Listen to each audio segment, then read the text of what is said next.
Ethan had stopped believing in love, not because he'd never been in love before, but because every time he'd let someone close, it seemed to end with a broken heart and a promise that he should have known better. So at 28, Ethan had decided he was perfectly happy on his own. Then he met Noah. It happened on an ordinary Saturday afternoon. Ethan had ducked into a little café to escape the rain. He ordered a coffee, found a table by the window, and pulled out his phone. A few minutes later, a stranger rushed through the door, shaking rain from his jacket. "Sorry," the man laughed to the barista. "I think I just brought half the weather in with me." Ethan looked up. The man had messy dark hair, warm brown eyes, and a smile that somehow made the gloomy afternoon feel brighter. Their eyes met. For a moment, neither of them looked away. Then the stranger smiled at Ethan. Ethan smiled back. "You're sitting in my favorite seat," the stranger said, pointing at the chair opposite him. Ethan raised an eyebrow. "I didn't see your name on it." "Fair point." The stranger laughed and pulled out the chair. "I'm Noah." "Ethan." Then somehow, that was the beginning. They talked for nearly 2 hours about music, movies, childhood dreams, bad dates, their favorite places to escape to when life became too much. Ethan couldn't remember the last time he'd felt so comfortable with someone he'd only just met. When the rain finally stopped, Noah stood up. "I suppose I should let you get back to your afternoon." Ethan nodded, trying not to look disappointed. Noah hesitated. "Can I ask you something?" "Sure." "Would you let me buy you another coffee sometime?" Ethan smiled. "I'd like that." They exchanged numbers. And then Noah walked away. Ethan watched him disappear down the street, wondering why his heart suddenly felt like it was beating twice as fast. Over the next few weeks, they became inseparable. Coffee turned into dinners.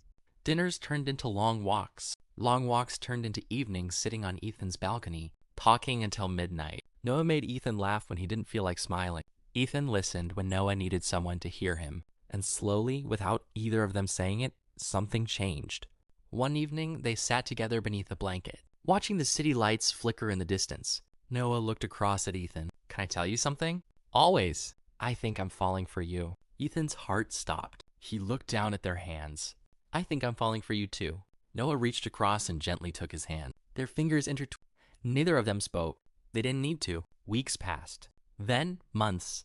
Their relationship wasn't perfect. They argued sometimes. They misunderstood each other. They had bad days. But they always found their way back. Because love, Ethan learned, wasn't about finding someone who made life perfect. It was finding someone who made the imperfect parts worth living through. 1 year after they first met, Noah took Ethan back to the little cafe where everything had started. The same window seat was empty. They sat together. Noah placed a small box on the table. Ethan stared at it. "Noah, open it." Inside was a simple silver key. Ethan looked confused. "It's the key to my apartment," Noah said. Ethan's eyes filled with tears. "I know it's not some huge romantic gesture." Noah smiled nervously. "But I don't want you to just visit my life anymore." He reached across the table. "I want you to share it." Ethan squeezed his hand. "You already have my heart." Noah smiled. "Then I guess we're even." They laughed.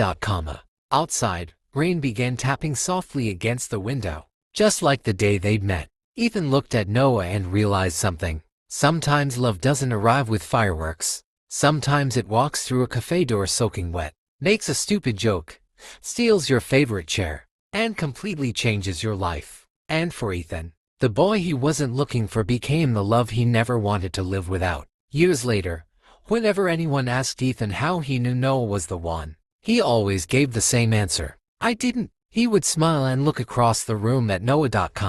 "I just knew I wanted to find out."